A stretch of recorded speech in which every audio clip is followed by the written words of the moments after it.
Exercise 1.4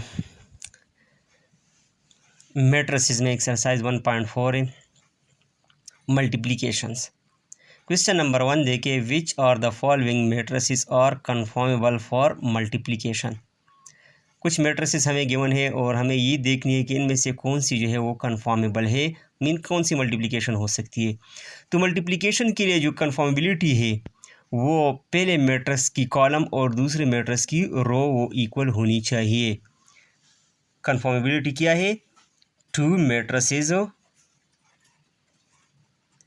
to matrices are conformable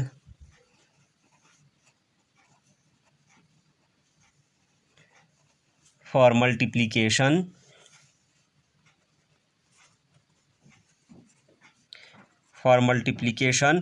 when the number of columns of first matrix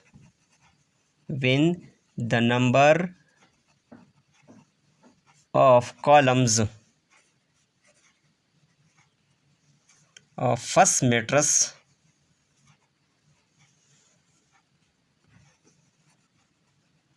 is equal to the number of rows of second matrix is equal to the number of rows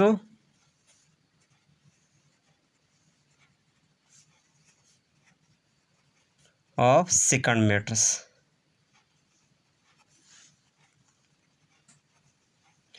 अगर पहले matrix में columns और दूसरे matrix में rows equal हो तो ये multiplication फिर हो सकती है, ये फिर कन्फर्मेबल होगी।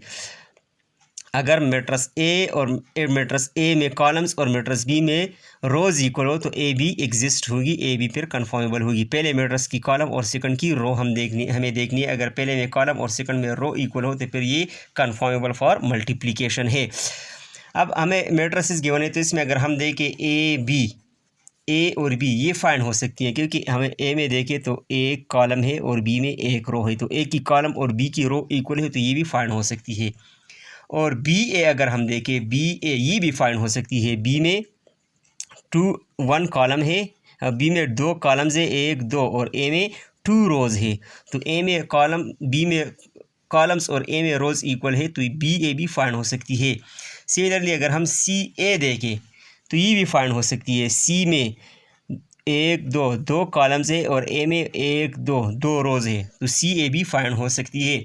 सिमिलरली बी सी ये भी फाइंड हो सकती है। बी सी बी में देखें टू कॉलम्स और सी में देखें टू रोज़। बी में कॉलम्स और सी में रोज़ इक्वल है तो बी सी भी फाइंड हो सकती है। एंड ए और डी ये भी फाइंड हो सकती है। ए में देखिए वन कॉलम और डी में देखिए वन रो, तो ए में कॉलम और डी में रो इक्वल है तो ये भी फाइंड हो सकती है। ये फाइंड हो सकती है। अगर हम देखें हम डी अगर हम फाइंड कर लिए तो डी ए फाइंड नहीं हो सकती, क्योंकि डी में कॉलम 1 2 3 है और ए में रो 1 2 है, ये फाइंड नहीं हो सकती। तो इन चारों कॉलम्स में ये पॉसिबिलिटी फॉर मल्टीप्लिकेशन हो सकती है, A B A B C and A D, क्योंकि इनमें फर्स्ट मैट्रिक्स की कॉलम और सेकंड की रोज़ सब में इक्वल है। तो जब पहले में कॉलम और दूसरे में रोज़ इक्वल हो तो ये मल्टीप्लिकेशन हो सकती है, अदरवाइज फिर मल्टीप्लिकेशन नहीं हो सकती। तो इनमें ये पॉसिबिलिटी और ये कन्फर्मेबिलिटी फॉर मल्टीप्लिकेशन हो सकती है, A B C and A D, क्योंकि इनमें पहले मैट्रिक्स की कॉलम्स और दूसरे की रोज़ इक्वल है। ओके, वही एक्सरसाइज 1.4 में क्वेश्चन नंबर 2 देखे, इफ़ ए एक मैट्रिक्स हमें गिवन है और बी भी हमें गिवन है। ए में -1 0 2 1 है और बी में 3 और -2 है। इसमें 3 पार्ट है। Number first part, is it possible to find A B. ये पॉसिबल है कि हम ए बी फाइंड कर ले, A multiply B. Is it possible to find B A, और बी ए फाइंड पॉसिबल है या नहीं। फाइंड द पॉसिबल प्रोडक्ट, इन दोनों में जो पॉसिबल है वो फाइंड कर ले। तो सोल्यूशन में नंबर 1 देखिए, is it possible to find A B. तो ए और बी को अगर हम देखें तो ए में मैट्रिक्स ए में जो है वो कॉलम्स और बी में हम रोज़ देखेंगे। तो ए में 2 कॉलम्स है और बी में 2 रोज़ है। जब ए में कॉलम और बी में रोज़ इक्वल हो तो फिर ये पॉसिबल है। So A B is possible, A B is possible, क्योंकि ए में कॉलम्स और बी में रोज़ इक्वल है। As number of columns equal to number of rows, क्योंकि एक में कॉलम्स और बी में रोज इक्वल है तो ये पॉसिबल है। सेकंड देखें, find is it possible to find B A, ये पॉसिबल है कि हम बी ए फाइंड कर लें। बी ए, तो बी ए को अगर हम देखें तो ये नॉट पॉसिबल है, क्योंकि बी में कॉलम 1 और ए में रो 2 है, तो बी में कॉलम्स और ए में रोज की तादाद इक्वल नहीं है, क्योंकि अब यहाँ पर बी पहले है तो हम पहले बी में कॉलम्स देखेंगे और ए में रोज देखेंगे। So B A is not possible, B A possible नहीं है, क्यों? As number of columns is not equal to number of rows,